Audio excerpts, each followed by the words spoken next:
Kemasina TV Bamananga kunnafoni wagatiw sera.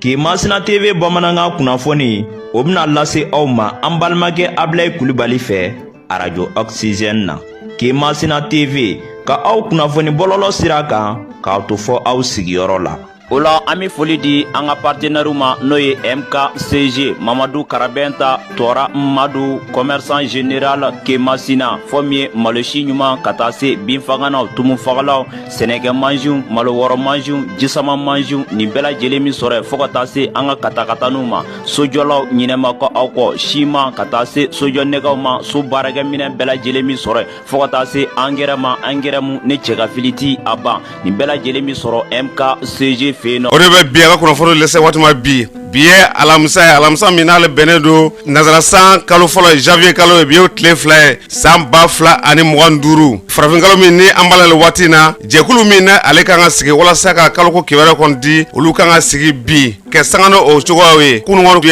lasiri laban kunungo tun ye o tile 30 dafara coyi o tuma jate la bibikɛ arajaba ale tile fɔlɔ ye san kalo 7 don hijira san 1446 dugawu dɔ bɛ kɛ ala k'a ɲɛ ka di an ma bakuruba fɔla bi kunnafoniw filɛ nin ye k'a ladɔnniya ka fɔ tarata don décembre kalo tile 31 san 2024 ka bɔ kɔnɔ ni ka don san 2025 la an ka jamanakuntigi n'o général Assimi Goïta ale ye laseli dɔ kɛ ka ɲɛsin jamanadenw ma n'an b'a fɔ ko discours à la nation o ko kɛra cogo di kunnafoni ɲɛfɔli ko la kunungo sɔgɔmada joona fɛ wulikajɔ kɛbaaw n'o ye cɛ marifatigiw ye dɔw ye wulikajɔ kɛ ni ka ɲɛsin min ye Garalo ale lakanabaaw ka dagaro min bɛ yen ni ka taa marifaci dɔw kɛ ko kɛra cogo di kunnafoni ɲɛfɔli ko la dɔnsakaw fɛ yen tarata dɔw a yirala k'a fɔ min ye wulikajɔ kɛbaaw ye wulikajɔ kɛ ka don dɔnsa du kɔnɔna la ko kɛra cogo di kunnafoni ɲɛfɔli ko la k'a ladɔnniya k'a fɔ an ka politikitɔw ma 11 min n'u olu tun minɛnen tun don ni boloboru kan na a ma ɲɛma dɔw n'u kanubaw n'u lafasatɔw ye ɲɔgɔn ye ka tila ka hakilila fɔlɔfɔlɔ dɔw kɛ o ko kɛra cogo di kunnafoni ɲɛfɔli ko la n'u den bɛna k'a ka kunnafoni la kumaba ye ka fara kunnafoni wɛrɛw kan min bɛna lase aw ma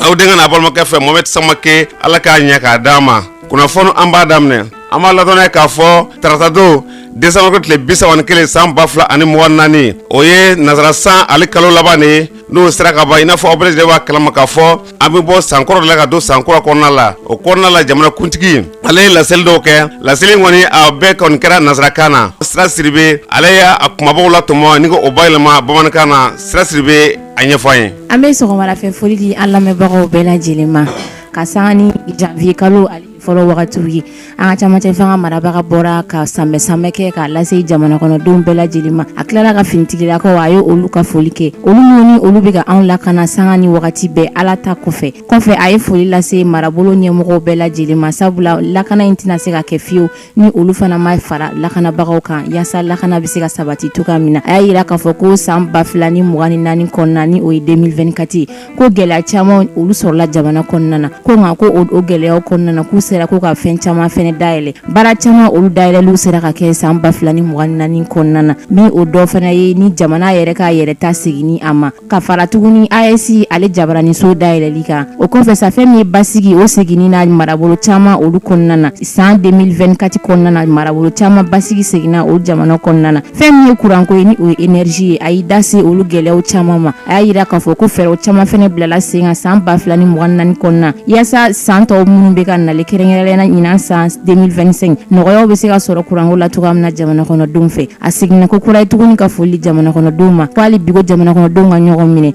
sabula ko kɔnɔkulu jɛlen de bɛ bin fɔ ko bolodenwani kelen ko tɛ se ka bɛlɛ ta ko jamana ye ɲɛsuma a ɲɛsigi ko a tɛ se ka taga fiyewu ni jamana kɔnɔdenw ma ɲɔgɔn minɛ yuruguyurugu a y'i da se olu bɛɛ lajɛlen de ma k'a yira k'a fɔ ko fɛɛrɛw sigira sen kan wa ko gɛlɛya caman fana kɛra 2024 in kɔnɔna na ko nka ko gɛlɛyaw kɔnɔna na k'u sera ko ka caman ko ka olu majigi 2024 ale kɔnɔna na a y'a kuncɛ ni dugawu don ye ka dugawu don jamana kɔnɔdenw bɛɛ lajɛlen ka fara a yɛrɛ kan a y'a yira fana k'a fɔ ko a b'a fɛ ko jamana kɔnɔdenw hali bi k'an ka ɲɔgɔn minɛ an k'an cɛsiri ka baara kɛ ko an ka kɛrɛfɛ kuma ko an ka o lamɛnli k'an ka olu dabila an bɛ ala deli san 2025 min an b'a kɔnɔna na ala ka garizigɛw foni haminako minnu ni olu ma se ka ɲɛnabɔ san 2024 kɔnɔna na ala ka olu sigi sen kan ka o bɛɛ lajɛlen de ɲɛnabɔ ka bɛn san 2025 kɔnɔna ma ni ne tun ye bakuruba damadamani fɔli ye an ka jamana ɲɛma ye min fɔ ka kɛɲɛ ni janvier kalo tile fɔlɔ ye nɛgɛ ɲɛ kanɲɛ fu wagati. An tɛ sirasiri bɛ an bɛ dugawu de kɛ yarabiyama dɛsɛ kɛra fɛn minnu na san 2024 kɔnɔna la ni jamanatigi n'a da sera o ma ani kura minnu ni olu kɔni n'u donnen don san 2025 kɔnɔna la an bɛ dugawu kɛ sa yarabiyama ala ka a bɛɛ lajɛlen ala ka ni sababa bɛn n'an bɔra yen an ma ladɔnniya k'a fɔ Masina ale marabolo kɔnɔna a yirala k'a fɔ ko ntɛnɛndon min ye marifatigi jɛkulu ye n'an b'u wele ko jatigɛwale kɛbaaw ko olu kɔni nana ka se ka na maaw sɔrɔ u ka foro kɔnɔna la dugu min bɛ ko Masabugu u nana ka na maaw sɔrɔ foro kɔnɔna la ye ni ka se ka marifaciw wale ko o kɔni kɛ o senfɛ sa marifakisɛ ye ko o kɔni ye dɔ de sɔrɔ ni an b'ale wele ko Nani Sanogo waati min na sa ni kisɛ kɔni y'a sɔrɔ a kɛra u yɛrɛ kɔni ɲɛna sa ko a kɔni sara sa u taara u taatɔ la sa u taara ni maa dɔw kɔni ye maa 9 bɔɲɔngo maa 7 o ye sekurakaw ye maa 2 olu ye masabukaw ye kɔnɔfɔlɔ y'a yira k'a fɔ ko halisa kibaruya kɔni ma sɔrɔ u la fɔlɔ min kɔni ye Nani Sanogo ye k'an bɛ don min na ko bi ko a bɛ furakɛli yɔrɔ la wa ko lafiya kɔni kɛra kosɛbɛ n'an bɔra yen ɲɔnɔ marabolo kɔnɔ n'o ye B6 ye tarata tɛmɛnen ye kunnafoni kun y'a yira k'a fɔ ko min kɔni mɔnikɛla dɔ kɔni ko a kun taara mɔnikɛ la fo ka na se waati jumɛn ko kibaruya fosi ma sɔrɔ a la maaw kɔni wulila sa n'o ye dugumaaw ye ka se ka taa ɲiniw kɛ u kɔni taara ka minɛnw kɔni sɔrɔ nka u m'a yɛrɛ sɔrɔ ye ko o dugusajɛ ko min ye ni maa kofɔlen ye ko maaw ka munumunu salo ko u taara bɔ a fure kɔni ka yɔrɔ dɔ la yan a janaja baaraw bɛɛ lajɛlen kɛra B6 kaw fɛ an bɛ dugawu kɛ sa ala ka hinɛ bamatɔ la n'an bɔra yen min ye ntɛnɛndon ye wele kun bilala min ye an ka karamɔgɔ dɔw ma n'o ye wajilikɛla dɔw ye n'o ye Mahi Watara ka fara Abdoulaye Koyita kan Bamakɔ kɔnɔna la yan cybercriminalité ale maa ɲɛmɔgɔ n'o bɛ Dr Adama Kulibali kofɔ ale tun ye wele bila ni maa kɔfɛlen ninnu ma ntɛnɛndon ka na lamɛnni kɛ ka tila ka yir'u la ko min ye tarata n'o dusajɛ ye ko u ka segin ka na tuguni kunnafoni y'a yira k'a fɔ ko min kɔni maa kɔfɛlen ninnu ko u nana dɛ ka na lamɛnni la tarata don nɛgɛ kanɲɛ 10 waati wa a yirala k'a fɔ ko min kɔni jamaba kɔni ko o bɔra fan bɛɛ lajɛlen fɛ ka fan bɛɛ lajɛlen fa jama kɔni na ni maa nu kɔfɛlen ko u nana ka se ka na wele kɔni k'o jaabi kunnafoni y'a yira k'a fɔ ko a ko kɔni kɛra basigi ani bɛnɲɔgɔnya kɔnɔna la an bɛ dugawu kɛ sa yarabiya fɛn na basigi an ka jamana kɔnɔna la ala ka jamana bila o sira kan n'an bɔra yen Garalo ale bɛ Buguni ale marabolo kɔnɔna la kunu sɔgɔmada joona fɛ nɛgɛ kanɲɛ 6 tɛmɛ ni sanga 30 ye bɔɲɔngo ye min kɔni ye jatigɛwale kɛbaaw ye k'u kɔni ye wulikajɔ kɛ ni ka ɲɛsin an ka lakanabaaw kɛ Dakar min bɛ o yɔrɔ la n'o bɛ gendarme kɔfɔ k'o kɔni marifati walew ta ka ɲɛsin o yɔrɔ kɔfɛlen ma Abdoulaye Kulibali ale ye an ka kunnafonidila min bɛ kɔlɔnjɛbakaw fɛ yen ale ye ɲininkali dɔw sɛmɛ o la an k'o lamɛn. Ne tɔgɔ ye Mahamadu Tarawele ne ye kunnafonidila ka bɔ Kɔlɔnjɛba. Mahamadu Tarawele an ye kunnafoni sɔrɔ kunungo n'o bɛnna araba ma janvier kalo tile fɔlɔ ko wulikajɔ kɛbaa dɔw k'u sola ka don Garalo an ka lakanabonda minnu bɛ yen n'o ye gendarmenakaw ye olu to u ka baara kɔnɔna na k'u taara ka taa marifa ci olu la ko maa 7 kun bɛ yen ko maa 2 ni tora la ka 1 jɔngin a ko kɛra cogo di. Ablaye ka e yɛrɛ fo i ka kunnafonijɛliw ɲini na k'a di mara den bɛɛ lajɛlen ma min ye bamaciw ye o kɔni u la k'u kunsi Garalo kan nɛgɛ kanɲɛ 6 kana se nɛgɛ kanɲɛ 6 tɛmɛlen ni sanga 30 ye u nana ka na bi an ka gendarmew dagayɔrɔ o b'a sɔrɔ gendarmew mɔgɔ 7 kun bɛ yen fɔlɔ u binna o de sigilen kan filanan bɔra dɔrɔn u ye kisɛ kɛ o la sabanan ale tun yɔrɔ ka jan u la olu kɔni ye mugu ciw kɛ ale yɛrɛ y'i defa kosɛbɛ mais ale ni ma se ka to a la mɔgɔ 2 kɔni bɛ yen o mɔgɔ 2 de ni tora a la attaque in na n'o ye gendarmew mɔgɔ 2 ye o kɛlen kɔfɛ sisan sa u sera ka u yɛrɛ ɲini ani ka sɔrɔ ka don kungo kɔnɔnaw kɔnɔ ka taa renfort nanen kɔni o nana sɔrɔ min ye an ka donsolakaw ye olu wulilen bɛ k'u seri kungo kan ni ka se ka larawuli bolo da renfort o kɔni nana gendarmew maa mun ni tora a la u taara ni olu ye min ye an ka donsolakaw ye u ka larawuli kɔni kɔnɔna na u sera k'u tigɛ da maa kelen kan n'o ye siganama ye nin waati in kɔni na ale kɔni bɛ fanga ka bolo kan ka se ka ɲininkali busamisɛn gba ale la k'a dɔn ale ye jɔn ye nin waati na min ye Garalo Buguni Kɔlɔnjɛba Yanfoyila bɛɛ lajɛlen ka kɛ jateminɛbaa ye nin yɔrɔ kɔfɛ ninnu kelen kelenna bɛɛ lajɛlen na min y'an ka donsolakaw ye ka taa se welemasiri taabaw ma u bɛ larawuli la yɔrɔ kofɔlen ninnu bɛɛ la bɛɛ lajɛlen ka kɛ jateminɛbaa ye fura bɛ se ka bɔ ninnu ka woro ɲɛma cogo min na nin ko in kɛlen sidamo kɔni ja siranna kosɛbɛ lamɔw sumayara dɔɔni ka sababuya kɛ waati min ni ataki kɛra ni mugu ciw mankanw cayara ka yɔrɔw don ɲɔgɔn na o kɛra sababu ye ka se ka lamɔw sumaya dɔɔni yanni k'a fɔ ko waati bi basigi nka nin waati ninnu na basigi a bɛ ka commencer ka na nka halisa wele de bi bila population bɛɛ ka kɛ jateminɛbaa ye ka fara donso ani an ka lakana tigilamɔgɔw kan min bɛ kɛ sababu ye tigɛ bɛ se ka da bamaci tigilamɔgɔw kan cogo min na. An ye kunnafoniw sɔrɔ k'u kun ye maa dɔ minɛ kungo kɔnɔ na k'o ɲininka ko ale bɛ commandant ka yɔrɔ dɔn wa k'o ko k'ale tɛ commandant ka yɔrɔ dɔn k'o bolila ka n'o kunnafoni dugu kɔnɔ la o kuma ye tiɲɛ ye wa. o kuma ye tiɲɛ o denmisɛnnin dɔ tun bɛ yen u sera k'u tigɛ da u la kungo kɔnɔ k'o ɲininka k'a fɔ ko min ye mara ɲɛmaa ye n'o a bɛ a dɔn walima a ka so bɛ yɔrɔ min na ale kɔni y'a jira k'a fɔ k'ale t'a dɔn o kɛra sababu ye n'ale sera k'i yɛrɛ porokoto ka tila u la ka sentigɛ ni kolaba kɛ min kana dugu kɔnɔ ka na kuma ɲɛfɔ Garalo dugu kɔnɔna na nin waati in kɔni na kɔlɔnjɛba Garalo Buguni Yanfoyila Jasira o kɔni bɛ yen sabu maa ninnu kɔni cɛrɛmɛ kungo kɔnɔ maa si t'a dɔn u kunbɔyɔrɔ bɛ taa bɛn yɔrɔ kelen pe min ma o kɛ kama min ye mara ɲɛmaaw ye u kɛlen don ka wele bila bɛɛ lajɛlen ma k'a fɔ population bɛɛ ka kɛ jateminɛbaa ye waati kunkuruni nin kɔnɔna na ka jatew minɛ ka fara an ka donso n'an ka welemasiri taabaw kan min bɛ kɛ sababu ye bamaciw mana kɛ yɔrɔ o yɔrɔ walima n'i ye maa ye k'a fɔ ko dunan don ko siranama don i ka se ka wele bila lakana tigilamɔgɔw bɛɛ lajɛlen ma n'o ye kɔlɛba sifinnakaw ye n'o ye jeunesse ye ka fara Bamakɔmanan kan u ye kunnafoni cari fan bɛɛ lajɛlen fɛ bɛɛ ka kɛ jateminɛbaa ye parce que anw ni Garalo n'o ye kɔlɔnjɛba ye ani Garalo cɛ a man jan kosɛbɛ. Ni tun ye an cakɛɲɔgɔn Mamadou Traoré karamɔgɔ Abdoulaye ale ka kuma bara la an bɛ dugawu kɛ sa min ye lakana ani basigi ala ko o jiri an ka jamana kɔnɔna la n'an bɔra ye Dɔnzakaw fɛ yen a yirala k'a fɔ tarata don décembre tile 31 san 2024 min kɔni ye halisa jatewale kɛbaaw ye k'u kɔni wulikajɔ kɛ ka ɲɛsin Dɔnza ale dugu kɔnɔna ma kunnafoniw y'a yira k'a fɔ ko a ma turuti kosɛbɛ dɛ bawo an ka lakanabaw an b'u fo nin yɔrɔ la kosɛbɛ k'u fo ka se k'u sɛbɛkɔrɔ fo an ka lakanabaw ye wulikajɔ ni ka a bama kosɛbɛ k'a kɛ ɲɛnamamina yɛrɛ ɲɛmana da fɛn fɛn kan karamɔgɔ Abdoulaye Kulubali a ye ɲininkali kɛ an ka kunnafonidila dɔ la an ka jango lamɛn. Ne tɔgɔ Jugal Jigiba ka bɔ Banjagara. Jugal Jigiba ye kunnafoni sɔrɔ tarata don ni o bɛnna décembre kalo tile 31 ma ko waleyajugu kɛbaaw k'u nana Douazan ka na gɛlɛya ta k'u bɛna Douazan attaquer k'a kɛra gɛlɛyaba ye ko an ka lakanabaaw ye wulikajɔ kɛ k'u ka se ka dankariw caman b'a la ko kɛra cogo di. Monsieur Kulubali n b'aw fo kunna sini mun ye mardi 31 décembre 2024 région de Douanza duguba dugu kuturu terroristes de taara attaquer 4h56 waati ala y'a kɛ an ka Mali finitigilamɔgɔw minnu bɛ yen nɔ sɔrɔdasiw ani Russie sɔrɔdasiw bɛɛ ye wulikajɔ kɛ sa ka mɔgɔ jugu ninnu bunte a daminɛna 4h56 yanni attaque ka jɔ fo 8h waati terroristes k'u bɛna boli an ka sɔrɔdasiw yɔrɔ bɛɛ de kori terroristes u bolila ka don mɔgɔ ka du yɛrɛ kɔnɔ mun ye Douanza dugu yɛrɛ kɔnɔ ka don du ni du k'u yɛrɛ dogo ala y'a kɛ sɔrɔdasiw fana u ma to de u taara terroristes nɔfɛ du ni du k'a f'u ye k'a bɛɛ lajɛlen labɔ ka dɔw faga su caman de kun bɛ yen sɔrɔdasiw kɔni u caman faga comme diripa ma a nombre fɔ terroristes caman de fagara Mali sɔrɔdasiw fɛ an bɛ Mali sɔrɔdasiw fo an bɛ waleɲuman dɔn vraiment ni baara ni a ɲɛna mɔgɔ si tɛ sɔrɔdasiw contre la koyi sɔrɔdasiw ye an ka sɔrɔdasiw don Mali armée de don an tɛ se ka sɔrɔdasiw jafa cogoya si la an bɛ sɔrɔdasiw kɔ mais an mago bɛ jumɛn de la baara an mago bɛ sɔrɔdasiw ka baara de kɛ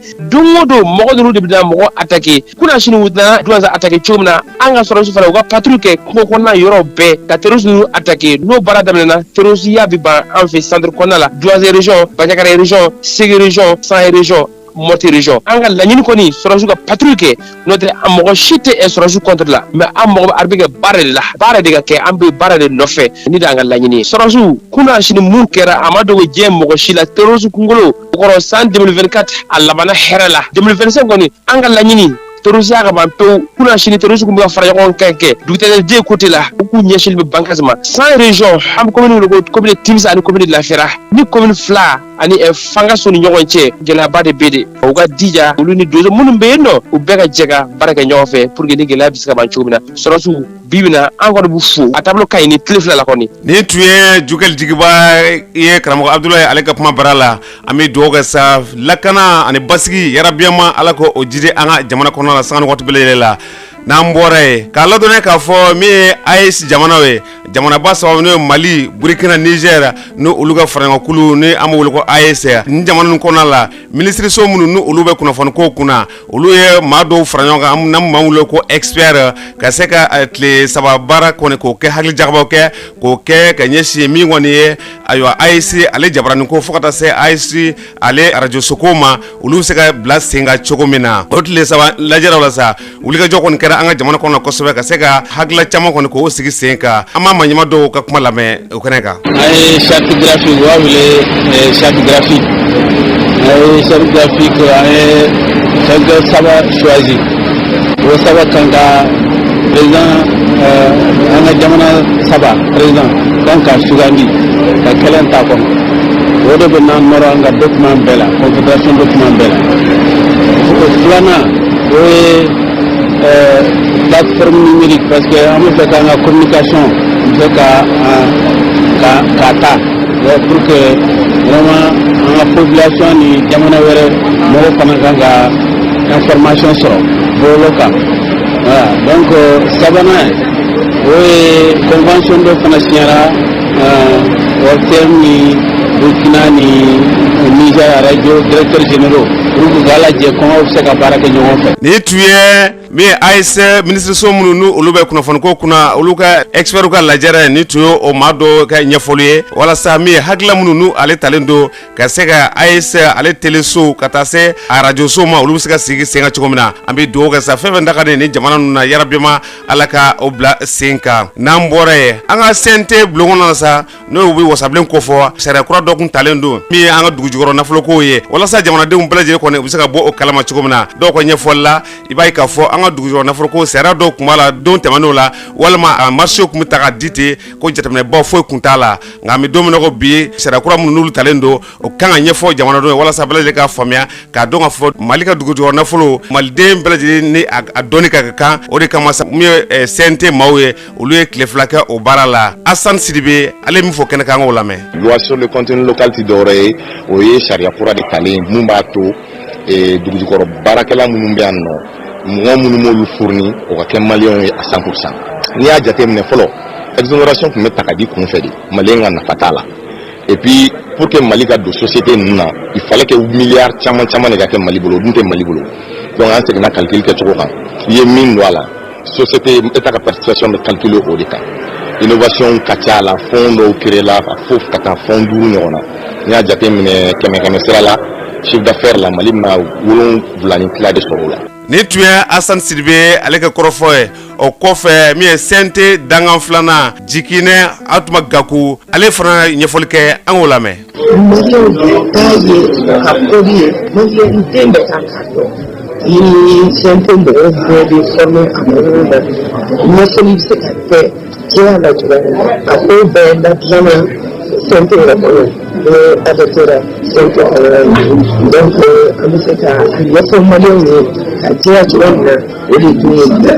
ni tuye sente dankan flana jikine atuma gaku ni tuye ale ka korofo ka nyashi ni sera kuran ko malende belajeli kanga do sabu mi jamana Mali am belajeli faso do na mo ka foko mi adugu joro na folo ko sera kon tarola o kanga nyefo wala sa jamana do belajeli kanga sega o chugo o don na mbore ka ko san yelema do 31 ka ko o nyenajaw ye min woni anga marabolo nyamaay na ma fo gouverneur de Bamako ulu ye nyefol do ke min woni petarnci na nyono ulu bi se ka bali chuko minan mi Abdoulaye Coulibaly ale ko na yira ka fo ko woni bataki sura bataki mi ni ayirale ka fo mi petarnci wulga jogo ke ulu bi se ka bali chuko ani ka nyefolu ke o tuma Abdoulaye Coulibaly mi Bamako marabolo nyamaay ay korfo mo fo ale ni ka fara chifna ka ko nyamaka angola me bataki mini anga ministry mu ka bara ye lakana ye n'a y'a ta nin kalo décembre kalo ni a tile 5 la bataki min kɔnɔna na dankari kelen bɛ anga petaru u feu d'artifice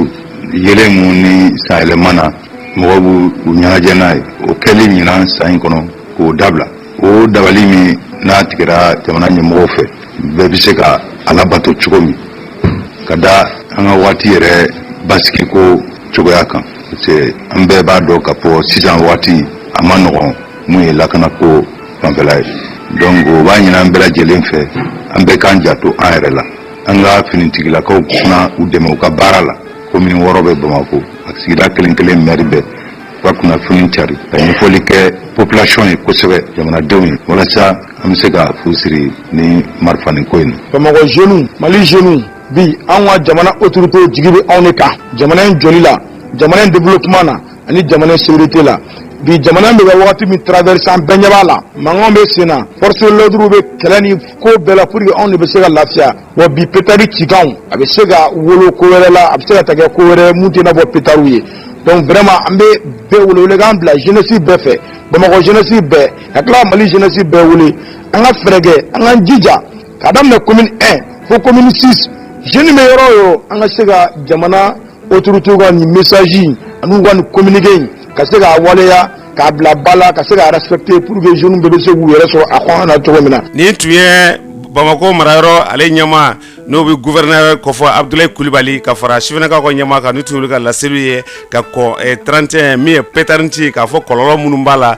a bɛ se ka kɔlɔlɔ min se adamadenw ma zango nin waati na an ka jamana bɛ lahala min kɔnɔna la an bɛ dugawu kɛ sa halisa Ala ka basigi ani lakana Ala k'o sabati an ka jamana kɔnɔna la n'an bɔra yen min ye kɛnyɛrɛye cakɛdaw ye olu kɛ faraɲɔgɔnkulu min wele ko Conseil national des ordres professionnels du Mali olu tun bɛ tile fila lajɛrɛla i n'a fɔ laadalakɔlɔw u b'a kɛ cogo min na ka se ka ɲɛfɔliw kɛ baara minnu kɛra ani baara minnu kan ka halisa fɛn fɛn ye hakilila ɲumanw ye ka se ka olu sigi sen kan o kɛnɛ ka ye sa an ka maɲɛma dɔw ka kɔrɔfɔ lamɛn o ko kan. An ka mandat tɛmɛnen in na an y'a ɲini an ka organisation ka dɔn an ka organisation ka se ka i sen don jamana jɔli baaraw la donc an ye fɛn caman kɛ o kɔnɔna la. Ɲɛmɔgɔw fana y'an wele kuma dɔw la yaasa an ka u dɛmɛ jamana baara dɔw la inondation ko la urbaniste dɔ b'o o kuma kɛ toxicomanie ye dɔgɔtɔrɔ dɔw fana b'an cɛla olu dɔw fana bɛna mɔgɔw ladɔnniya en même temps mɔgɔw b'u ɲininka bon u bɛ dɔ f'u ɲɛna o fana kadara kɔnɔna la halisa o kɛnɛ kelen ka ye kɛnɛ yɛrɛ ɲɛmaaba ale yɛrɛ kɔrɔfɔ dɔ fɔ an k'o lamɛn. San saba in dafa la ale kɛ kan kɛ i sen bɔ maa wɛrɛ kɛ kan ka n'a place la mais o tɛ se ka kɛ fo ɲɛgɛ fo kɛ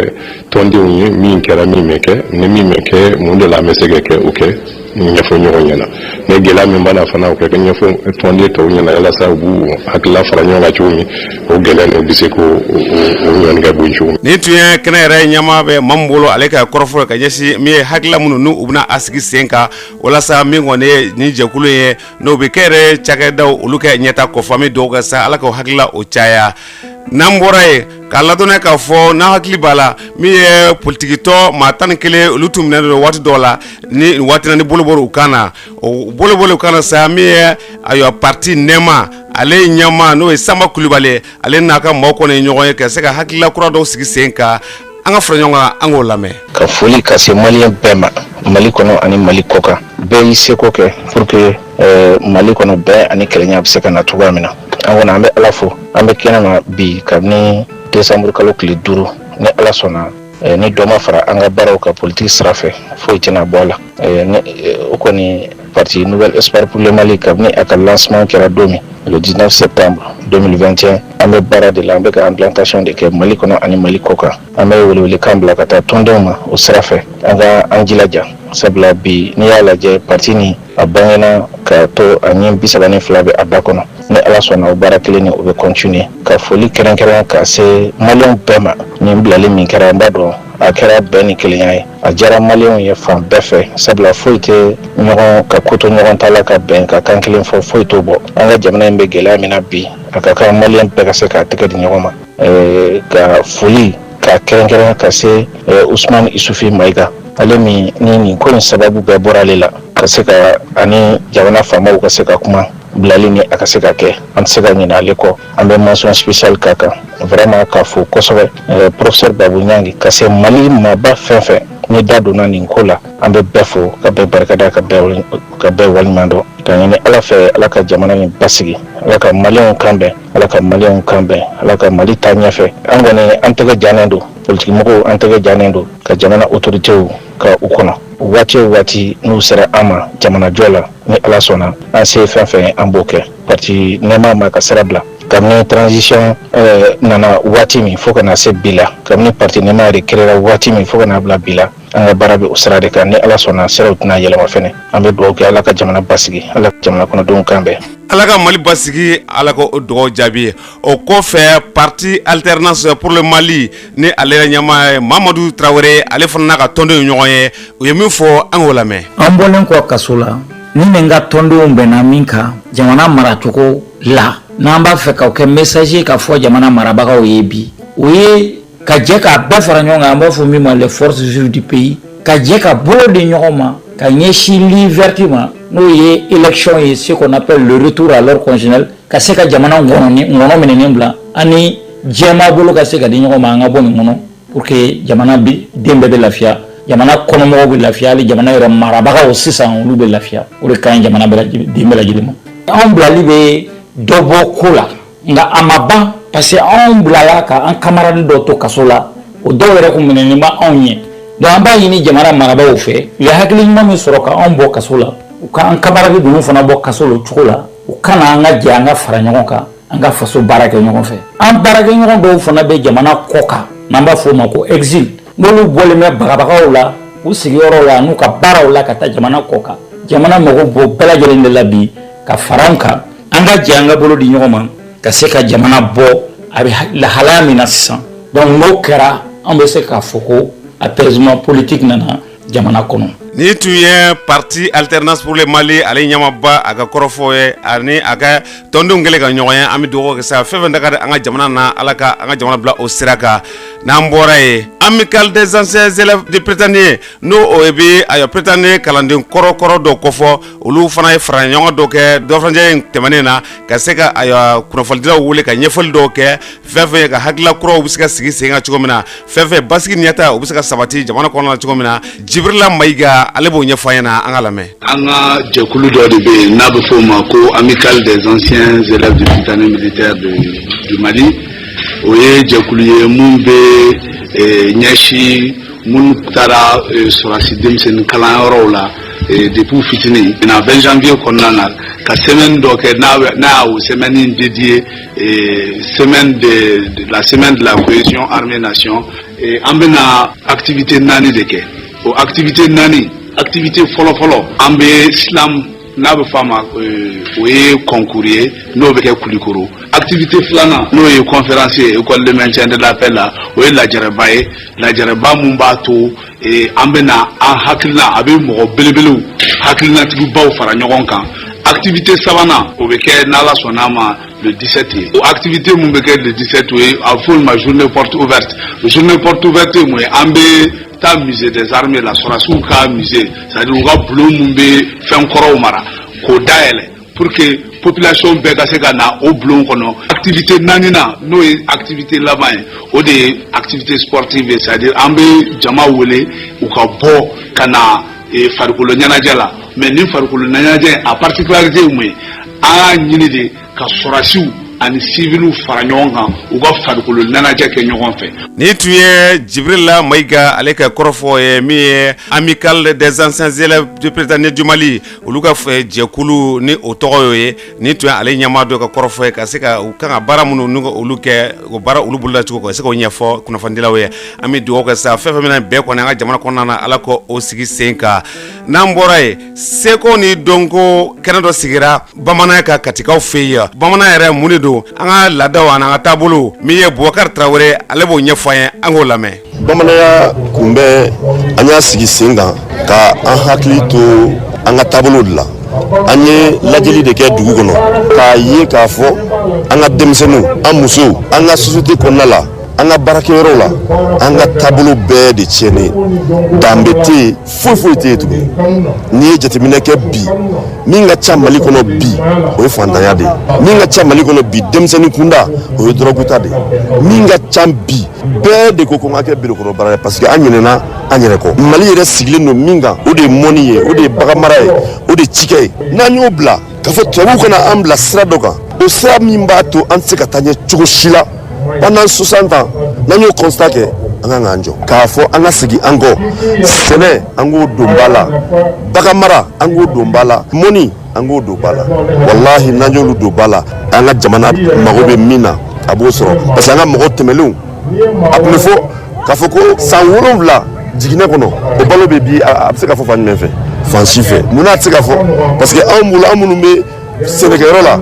anw bolo an n'an na duguba kɔnɔ de ka na don dɔ bolo sɛnɛ la tuguni o de b'a to an bɛ se ka kɛ fɛn ye an bolo n'an bɔra burusi kɔnɔ ka na il faut que an ka kɛ juriste de il faut an ka kɛ nin de ka sɔrɔ an bɛ bɔ an bɛ mun kɛ nin yɔrɔ la an bɛ jamana yɛrɛ interpeller k'a fɔ jamana ye k'a fɔ Mali furadama bɛ min kan an k'an jija an ka t'o sira fɛ baganmara sɛnɛ ani mɔni ni orientation bɛ kɛ an ka denmisɛnnin fanba a ka taa bololabaara fan fɛ o dɔrɔn de bɛ se k'an ka jamana lataa an ka segin an kɔ an ka segin an danbew ma an ka segin an ka kan ma an tɛ se cogo si la ka taa ɲɛ ni walikan ye n m'a ye diɲɛ fan si fɛ k'a fɔ ko jamana dɔ bɛ yen o taalen don ɲɛ o bɛ ɲɛfɛ bi k'a bɛ ka ko kɛ ni mɔgɔ wɛrɛ de ka kan ye o tɛ yen wa anw yɛrɛ dun bolo n'an ma tubabukan in de fɔ ni mɔgɔw b'a fɔ nin bɛ se tubabukan na dɛ a ma futigi o kɔrɔ kan an ma se quoi anw yɛrɛ dɔn n'i ye micro da anw ma sa ne ko an bɛ kuma f'an bɛ ɲininkali kɛ ne ko nin bɛ fɔ cogo di bamanankan na e ma dɔn an filila an yɛrɛ ma kosɛbɛ an ka segin an kelen tɛ se mais n'an farala ɲɔgɔn kan walahi an bɛ se an k'a dɔn k'a fɔ an bɛ sira min kan bi Mali kura sira tɛ dɛ an ka segin Mali kɔrɔ de ma an ka baara kɛ n'an danbew ye an ka baara kɛ n'an ka kanw ye n'o kɛra walahi an bɛ se ka bamananya kun bɛ ka laɲini tɛ dɔwɛrɛ ye o an ka kɛ an yɛrɛ ye ni tun taara kɔfɛ n'a fɔra ko maliyɛn kun bɛ yɔrɔ o yɔrɔ an n'an danbe n'an ka finiw n'an ka fɛnw de kun bɛ taa walahi mɔgɔw kun bɛ jɛ k'u ka sanu ka fɛn bɛɛ kalifa maliyɛn na parce que u b'a dɔn maliyɛn tɛ sɔn fɛn dɔ ma ne bi o bɛ cogo di an ka du mara cogo bɛ cogo di vraiment tant que an ma segin kɔrɔlen ninnu ma a ma nɔgɔn dɛ an ka jɛ an ka fara ɲɔgɔn kan k'a kɛ n'o kɛra an bɛ ɲɛ sɔrɔ a la. Ni tun ye Boubacar Traoré min ye festival bamananya seko dogo kɛnɛ min n'a sigira bamanan yɛrɛ ko ka katikaw fɛ yen ni tun ale ka ɲɛfɔli ye kɛnɛ na ɲɔgɔnnaw an bɛ dugawu kɛ sa ala k'o caya an ka jamana kɔnɔna la n'an bɔra yen min ye 31 décembre n'o bɛ décembre tile 31 kɔfɔ ka bɔ san kɔrɔ la ni ka don san kura la min kɔni ye a wulikajɔw na a ɲɛnajɛw ye o kɔni kɛra ayiwa an ka dugubaw kɔnɔna fan bɛɛ lajɛlen fɛ ka se ka folikan ani ka dugawu kɛ ka ɲɛsin ayiwa jamanaden kelen la bɛɛ lajɛlen ma min ye radio oxygène baarakɛlaw ye olu y'u ka folikanw kɛ an ye min sɔrɔ o la an k'o lamɛn. Ne tɔgɔ ye Ablaye Kulubali n ye kunnafonidila ye radio oxygène sanfɛla la ani ala barika la fiɲɛ sira caman bi Mali kɔnɔna la an bɛ foli di ala ma ale min bɛ ni ale ye a nɔgɔya an ma an ka bɔ 2024 kɔnɔ ka don 2025 kɔnɔ ka maliden bɛɛ lajɛlen fo ka fɛn min fɔ an bɛ san min kɔnɔ n'o ye san kura ye ka ban an bɛ dugawu kɛ an bɔra san wɛrɛ min kɔnɔ na fɛn minnu gɛlɛyara ma k'a ɲini ala fɛ ala k'olu nɔgɔya an ma an bɔra san wɛrɛ min kɔnɔ na an dɛsɛra fɛn o fɛn na n'o kun ye ɲɛtaga ye ka ɲɛsin jamana ma yarabi ala k'olu sabati san wɛrɛ in kɔnɔ la an ka jamana bɛ gɛlɛya la tiɲɛ yɛrɛ la Mali kɔnɔ bi foni ma min kɛra tugu fɛ n'o tɛ bɛɛ b'a dɔn k'a fɔ ko gɛlɛya kɔni ko bɛ Mali kɔnɔ kosɛbɛ n'o dɔ ye ka dɔn k'a fɔ lakanabaliya n'o dɔ ye ka dɔn k'a fɔ san ye kasaraw se mɔgɔw ma n'o dɔw ye an ka jamana kɔnɔna min ye ka dɔn k'a fɔ sɔrɔko yɛrɛ k'a sababu kɛ bi an ka jamana tun bɛ janwa caman bɛ yen n'a tun b'o kɔnɔna na n'a yira k'a fɔ jamana yɛrɛ bilama n'a bɛ k'a yɛrɛ ɲini k'a to kɔnɔna na ko biɲɛkɔrɔbɔ ti kɛ wɔyɔ kɔ o b'a yira k'a fɔ ko gɛlɛyaw caman b'a kun sera an ka jamana ma nka ka fɛn min fɔ nin bɛɛ lajɛlen nɔgɔba ye masaramani ye an bɛ fɛn min fɔ an filɛ san kura min kɔnɔ yarabi ala janfa fɛn fɛn sɛbɛnlen tun bɛ an kama ne an ka jamana ɲɛmaaw bɛ ka wuli dɔw kɛ k'a fɔ k'u bɛ jamana bɔ dingɛw kɔnɔna la yarabi gɛlɛya minnu bɛ yen ni u tɛ taa ni gɛlɛya tɛ o gɛlɛya minnu bɛ yen yarabi ala ka gɛlɛya ninnu b'an ka jamana kɔnɔ an bɛɛ lajɛlen bɛ ɲɔgɔn sɔrɔ jurukunba min na n'o ye malidenya ye i kɛra finman ye i kɛra jɛman ye i bɔra kɔrɔ i bɔra tilebe n'a kun ka di ala ye an tun bɛ ɲɔgɔn sɔrɔ cogoya wɛrɛw la min tɛ nin nka ala de y'a latigɛ anw ka ɲɔgɔn sɔrɔ jamana kelen kɔnɔ na n'o jamana wele ko Mali o Mali k'a fɔ ko nin ye a den ɲuman ye walima nin y'a den jugu ye i b'a sɔrɔ kumaw fɔcogo la nka kuma dɔ la n'an miirila k'a lajɛ i b'a ye k'a fɔ faso den jugu o kuma in a ka gɛlɛn kosɛbɛ ne ɲɛ kɔrɔ k'o sababu kɛ a fɛn o fɛn bɛ yen an bɛɛ lajɛlen de b'a ɲini k'a fɔ ko jamana in a den y'an bɛɛ lajɛlen ye wa an bɛɛ lajɛlen de b'a ɲini k'a fɔ ko jamana in ko a ka taga ɲɛ i mana taa sira o sira kan i b'a sɔrɔ kuma dɔw la dɔw hakilila ani dɔw hakilila tɛ kɛ kelen nka o t'a bɔ fasodenya la o t'a yira fana kuma caman k'o bɛ dɔ kɛ fasoden jugu ye an ka dɔn dɔrɔn maa minnu ko bi k'a kɛcogo ka ɲi a olu y'u ka hakilila don faso de kɔnɔna na Mali in kɔnɔ la yan minnu ko bi k'a kɛcogo ko majɛ b'a la olu y'u hakilila de don Mali in kɔnɔ o tuma anw bɛɛ ka nin to yen an ka Mali de bila an bɛɛ sanfɛ k'a dɔn k'an bɛɛ lajɛlen ɲɔgɔn sɔrɔ jurukuma min na o ye malidenya de ye. Ne tɔgɔ ye Sira Siribe ne bɛ radio oxygène na yan ne ye kunnafonidila ye an b'a fɔ ko ala ka san caman caman yira an na san 2025 kɔnɔna laɲini minnu ni olu ma se ka sabati 24 kɔnɔna na ala ka olu laɲini sabati san 2025 san kɔnɔna na ala k'a kɛ an ka san ye ala k'an kisi ka bɔ gɛrɛgɛrɛw ma ala ka baarakow bɛɛ lajɛlen nɔgɔya ka haminakow bɛɛ lajɛlen nɔgɔya an ka jamana ala k'a basuma a ye jamana saba mini ale créer 2024 kɔnɔna na ala ka jamana ninnu ala ka u kan bɛn a créera kun min na fana ala ka a kun ala k'a sabati bɛnbaliya min bɛ ani jamana wɛrɛw mɔgɔw cɛ ala ka bɛn ala k'a sabati ka jugu kɛlɛ ka bɔ an ka jamana kɔnɔna na. Ne tɔgɔ Jakarija Dumiya ne ye kalanden kunnafonidi sira ka radio oxygène na an bɛ ala fo san min banna an bɛ ala fo a ɲuman banna an donna san kura min kɔnɔna na an bɛ a deli ala fɛ a san hɛrɛ ala k'o di an ma a san balaw ala k'an kisi o ma hamina dugulen n'a kɛnɛkantaw a ɲuman ala de b'a bɛɛ lajɛlen dɔn an b'a deli ala fɛ ala ka an haminaw ɲa labanko ɲuman ala k'o di an ma ala k'an ka laɲiniw sabati ka an kisi juguw tɔɔrɔ ma ka an kɛ an yɛrɛw sago ye. Ne ye Bɔkari Kotunbe n bɛ dɔgɔnɔ émission de kɛ radio Oxygène la yan. Vraiment an donnen san kura min na an bɛ ala deli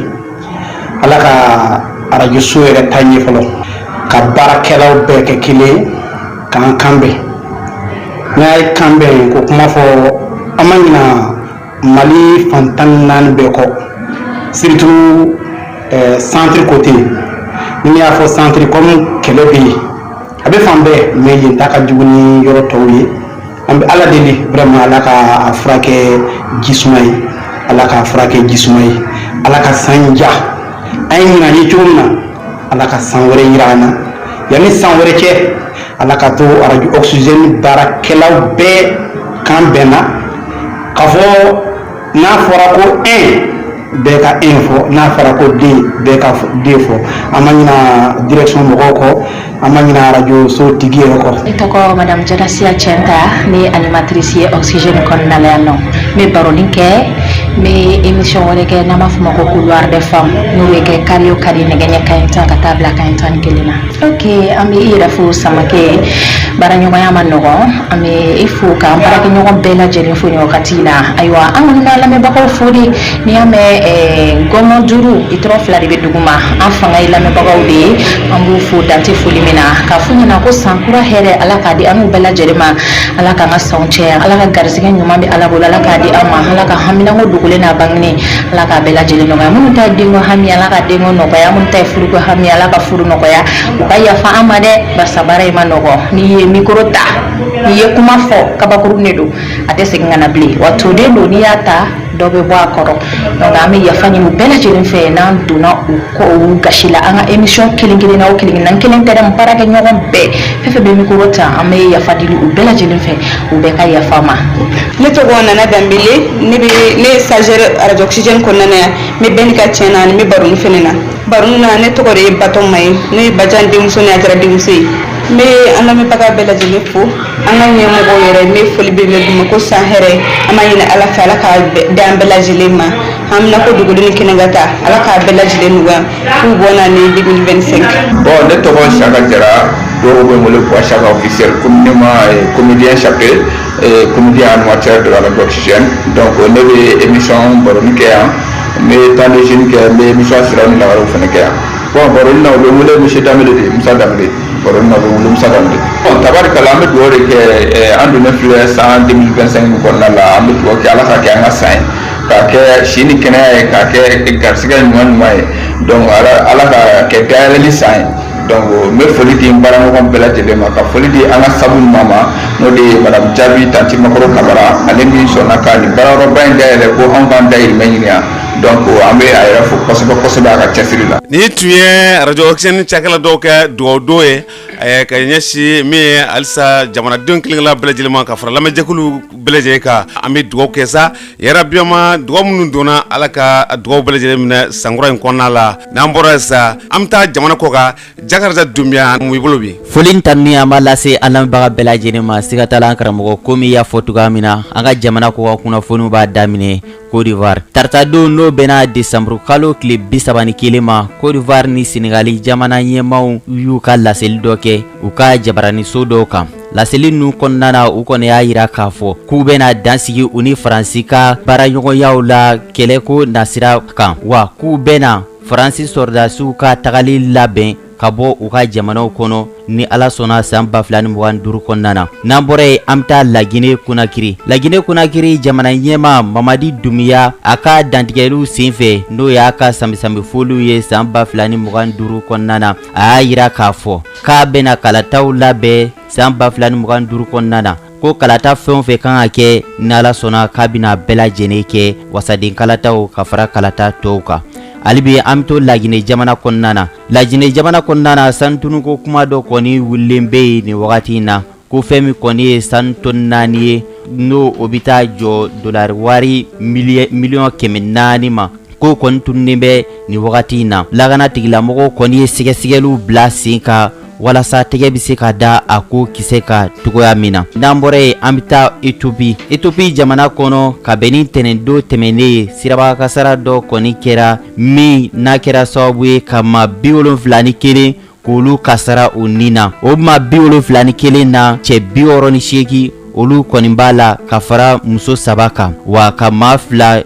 k'olu sɛbɛkɔrɔ jogi kosɛbɛ. An bɛ dugawu kɛ alibisa fɛn min kɔni ye bɛn ni basigi ye Ala ko sabati Mali kɔnɔna na ka fara diɲɛ jamana wɛrɛw kan. An karamɔgɔ an kun ye min sɔrɔ jamana kɔ ka kunnafoni na ni kun y'olu la kumaba dɔ ye. An cɛ Jakarija Dunbiya kunnafoni ɲɛna san 2024 kɔnɔna la koba minnu kɛra diɲɛ kurukara kɔnɔna la Sira Sidibe ale ɲini dɔw kɛ a b'a ɲɛfɔ ɲɛna a ye minnu sɔrɔ. Mohamed Samake san 2024 kɔnɔna na ko caman kɛra diɲɛ kɔnɔna na. États-Unis jamana kɔnɔna na fɛn min ye kalata ale kun bɛ yen nɔ san 2024 ale kɔnɔna na Donald Trump ale kɛra o mabɔ ye min i gagnera kalata la. Ni san yɛrɛ kɔnɔna na ni kalo in janvier kalo tile 20 san 2025 ale bɛna na kalikanw di ka sigi jamana ɲɛmaya la. Nka yan'o cɛ sa fɛn min ye furugufurugu caman o kɛra jamana in kɔnɔna na kalata ko olu ɲɛkɔrɔla la. Fɛn min ye musolaka dɔ ye ale fana tun kanbɔlen kun bɛ jamana ɲɛmaya nɔfɛ. Nka kuma ni furugufurugu dɔw kɛra ni ɲɔgɔn faamuyabaliya dɔw kɛra o kɛra sababu Donald Trump ale nana i yɛrɛ sɔrɔ jamana ɲɛmaya o la élection olu bɛɛ lajɛlen kɛlen kɔfɛ. Élection yɛrɛ kɛra novembre kalo ale tile 5 san 2024. N'an bɔra yen sa Venezuela kaw fɛ yen nɔ fɛn min o jamana ɲɛma kalata ko kelen ye o fana kɛra olu ka jamana kɔnɔ. A yirala k'a fɔ ko olu ka jamana ɲɛma min sigira ko kura min tun bɛ kɔrɔlen ale ye san 25 de kɛ fanga la. Fɛn bɛ jamana kɔnɔdenw ye olu bɔra ka yɔrɔ bɛɛ minɛ ka yira k'a fɔ k'u b'a fɛ ko jamana ɲɛma in ko a ka wuli ka bɔ yen nɔ ko sabula k'a mɛnna fanga la. Nka jamana ɲɛma kalataw olu bɛɛ lajɛlen kɛlen kɔfɛ juillet kalo tile 28 ko o jamana ɲɛma kelen de sigira tuguni ko kura ye o kɛra mankan ye Venezuela kaw fɛ yen nɔ. Fɛn min ye ni janvier kalo tile 10 ye sa ale jamana ɲɛma bɛ sigi a b'a ka kalikanw di jamana kɔnɔdenw ye. Fɛn min kiritigilamɔgɔw y'a yira minnu sigilen bɛ kalata ko kunna ko a gagnera wa ko a bɛ sigi. Mexique fɛnɛ a yirala k'a fɔ muso fɔlɔ min taara ka kɛ Mexique jamana ɲɛma ye o sigira ka bɛn octobre kalo tile fɔlɔ ma. Nka fɛn min ye wagati laban ninnu kɔnɔna ye ka na don ɲinan san kɔnɔna na yirala k'a fɔ fɛn min ye ale ni Donald Trump olu bɛna na fɔɲɔgɔnko dɔw kɛ sabula ko Donald Trump y'a yira k'a fɔ ko mɔgɔ Mexique ka fara jamana wɛrɛw kan k'u kan ka tarifu dɔw sara États-Unis jamana ye. O bɛna na kɛ wale ye sa fɛn min ye ni musoba in ye a tɛna na jɛ ni min ye. Kunnafoni olu ka fɔ la a yirala fɛnɛ k'a fɔ ko Mexique jamana kɔnɔna na ko bingani wale ka ca yen nɔ kosɛbɛ ko nka ko n'a ta bɛɛ ko maa hakɛya minnu tagara jamana ɲɛma kalata minnu y'u kan bɔ a nɔfɛ ko ni musolaka in de taara ka sugandi ka kɛ jamana ɲɛma ye sabula ko ale nana ni hakilina minnu ye a ye minnu yira jamana kɔnɔdenw na ko o de kɛra sababu ye ni kala taara a ye wa a sigira jamana ɲɛma kalata la. Fɛn min ye Israel ale ni Palestine jamana furugufurugu ni kɛlɛ min bɛ olu ni ɲɔgɔn cɛ san 2024 kɔnɔna na ale kɛlɛ warala kosɛbɛ fo ka taga se Iran, Syrie, Yemen olu bɛɛ lajɛlen dɔ sɔrɔ ni kɛlɛ in na sabula a yirala k'a fɔ ko mugu pɛrɛnta caman k'o taara fini jamana ninnu kɔnɔna na wa ni jamana ninnu fɛnɛ tilala ka u tajuru sara Israel jamana la wa a yirala fana k'a fɔ ko Palestine finitigila ka ɲɛmɔgɔ 3 ko olu fana bɔnɛla u ni na ni kɛlɛ in fana senfɛ. Hali bi fɛɛrɛw de bɛ senna nka san 2024 kɔnɔna na kɛlɛ in ale warala kosɛbɛ wulikajɔw bɛɛ lajɛlen kɔfɛla la jamana wɛrɛ mɔgɔw fana ye u ta sɔrɔ ni kɛlɛ in na. N'an bɔra yen sa farafin jamana kɔnɔna na kɛrɛnkɛrɛnliyana Tchad kaw fɛ yen nɔ jamana ɲɛma kalata ale kɛra Idriss Déby Mohamed ale kɛra jamana ɲɛma ye ni ale kun ye jamana ɲɛma kɔrɔlen Ala ka hinɛ ale la o denkɛ don o fatulen kɔ ale nana sigi camancɛ fanga marabagaya la min fatura ni o ye Idriss Déby Itno ye ale denkɛ de bɛ fanga la ni wagati in na san 3 ale ye fanga kɔfɛ ni o ye camancɛ fanga marabagaya kɔfɛ san 3 kɔfɛ jamana ɲɛma kalataw olu kɛra ale taara ka sugandi ko kura ye k'a kɛ jamana ɲɛma ye o nisɔndiya wara kojugu finitigilakaw bolo jamelakaw fɛ yen nɔ sa olu ye kisɛfiliw kɛ sanfɛla la nisɔndiya boloma o kisɛfili fɛnɛ kɛra sababu ye ka taga se maa dɔw ma maa caman olu bɔnɛla o ni na caman yɛrɛ fana o joginna o kɛra waliya ye waliya min ni a gɛlɛra kosɛbɛ Tchadkaw fɛ yen nɔ san 2024 kɔnɔna fɛn min ye ɲinan sanji san 2024 kɔnɔna na sanji ye tiɲɛniba kɛ jamana caman kɔnɔna na a yirala k'a fɔ ko farafin jamana caman ye gɛlɛyaw sɔrɔ sanji ko ale na sira fɛ ko mɔgɔ caman fana bonyala o ni na minnu bɛ tali kɛ maa 570 kɔ ko olu de bonyala o ni na utukalo ale yɛrɛ kɔnɔna na ko wa ko maa 1,000,000 kɔ ko olu de wulila ka bɔ u sigiyɔrɔw la ko kalanso caman ko olu fana datugura san 2024 o kɔnɔna na Senegalikaw fɛ yen nɔ sa kalata jamana ɲɛma kalata o fana kɛra Senegal jamana kɔnɔna na san 2024 kɛrɛnkɛrɛnnenya yani kalataw ka kɛ fɔɲɔgɔnko ni mankanmisɛnnin dɔw tun bɛ yen nɔ Usmani Sonko ale nɔfɛ o kɛra sababu ye ka ale minɛ ka ale don bɛrɛ la ka fara a jɛɲɔgɔnkɛ kan ni o ye Basiru Jumayi ye ka olu fila minɛ ka u don bɛrɛ la o bɛɛ lajɛlen kɔfɛ sa fɛn min ye Macky Sall ale y'a jira k'a fɔ k'a b'a fɛ ko ka jamana ɲɛma kalata ko ka a bɔ a dɔgɔkɔrɔ ko ka n'a bila décembre kalo tile 15 la san 2024 o fana kɛra ko ye sa ko min o ma bɛn Senegal jamana kɔnɔdenw ma olu fana wulila Macky Sall ale nɔfɛ k'o kɛ wulikajɔba ye jamana kɔnɔna na kalataw tɔ tolen sa tile 10 bɔɲɔgɔnko ye fɛn min ye Usmani Sonko ka fara a jɛɲɔgɔnkɛ kan ni o ye Basiru Jumayi ye bolo bɔra olu kan olu bɔra o tile damadama kɔnɔna na ka campagne ka olu labɛn ka tila ka u kan bɔ kura ye tuguni jamana ɲɛmaya nɔfɛ fɛn min ye marisi kalo tile 24 Basiru Jumayi fa ye ale taara k'ale kɛ Senegal jamana ɲɛma ye kalataw jaabiw bɔlen kɔfɛ a yirala fɛnɛ k'a fɔ ko farafinna jamana kɔnɔna na ko sifinaka ko jamana ɲɛma min ni ale ye sifinaka ye ka tɛmɛ jamana ɲɛmaw bɛɛ lajɛlen kan k'o de ye Basiru Jumayi fa ye a sigira k'a si to san 24 na o wulikajɔw bɛɛ lajɛlen de kɔnɔna na a yirala k'a fɔ ko Basiru Jumayi fa ye taara ka kɛ jamana ɲɛma ye fɛn min Macky Sall ale bɔra fana ka laseli kɛ ka yira fana tiɲɛ don ko ale jiginna ka bɔ jamana ɲɛmaya la ko wa ko kalataw kɛra jɛlenya kan wa ale fana jɛnna n'a ye a sɔnna kɔfɛ sa RDC Congo fɛ yen nɔ o jamana ɲɛma kalataw kelen o fana kɛra wa o jaabiw fana fɛn min ka jamana ɲɛma kɔrɔlen o sigira ko kura ye ka bɛn janvier kalo tile 20 ma san 2024 o kɔnɔna na ka fara bingani walew ni banbagaciya min bɛ RDC kaw fɛ yen nɔ o kɛra gɛlɛyaba ye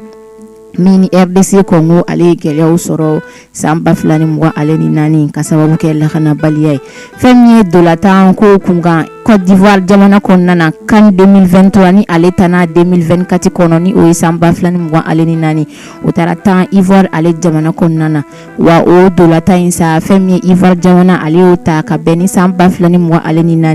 ale ni Nigeria de tun bɛ dolatan na min ni kani yɛrɛ min daminɛla sa janvier kalo tile 13 ka taa bila février kalo tile 11 na san 2024 a kani taara ka di Côte d'Ivoire ma o min gagnera dolatan na ninnu de tun ye bakuruba damadamani ye min sɔrɔla diɲɛ kunnafoniyaw la san 2024 kɔnɔna na gɛlɛyaw ka fara a nɔgɔyaw kan a jateminɛw y'a yira fɛnɛ k'a fɔ ko kalataw de cayara kosɛbɛ san 2024 kɔnɔna o tuma na an bɛ ala deli san 2025 min ni an donnen filɛ ala ni ala ka kɛ basigi san ye ka jamanaw bɛɛ lajɛlen de suma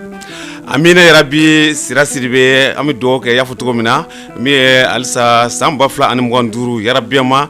Jabaru Masa gɛlɛyaba min bɛ diɲɛ kɔnɔna na ale de setigi se bɛ ale de ka se ka min gɛlɛya ninnu ka se ka olu ban o tuma an b'o ɲini a fɛ sanga ni waati bɛɛ lajɛlen la